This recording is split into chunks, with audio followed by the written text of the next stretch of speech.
chat anywhere, and Bobby, Joseph, and I will answer all of your questions. Joseph, I'm starting with you on this. I'm wondering, what do you think the police have? And I know this is speculation. There's been some reporting out there that there was DNA evidence in this case that led authorities to Bryan Kohberger to identify him as a suspect.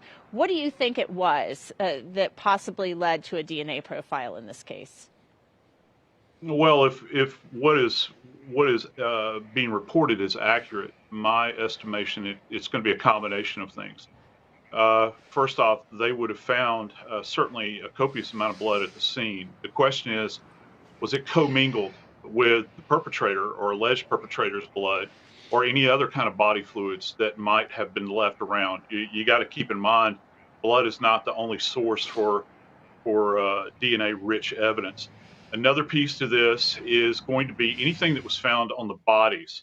And, we go back to the hands being bagged, which is a common practice in my field to retain any kind of trace evidence. If there was anything contained beneath the fingernails, and we have to keep in mind, that's not simply skin.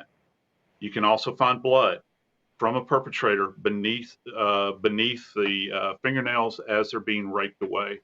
And I think finally, whatever kind of tiebacks there might be in that vehicle, I think the vehicle is huge, because if he had allegedly been in that house and had committed these crimes, and I think admittedly he would have been super saturated in blood, that evidence would have transferred into the car somehow, and not just the blood, but any kind of other trace evidence he's taken away. So they've got this is an evidence-rich environment, and it will have been inoculated with everybody's DNA that was at the scene. Bobby, we are moving forward in this entire process. The extradition hearing is scheduled for 3:30 Eastern time today, where Bryan Kohberger's attorney told me he will waive extradition so he can come back here to Idaho.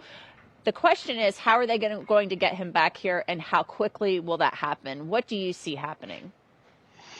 Well, that's a tough question, because logistically there are a lot of moving parts in this, and each case is handled a little differently.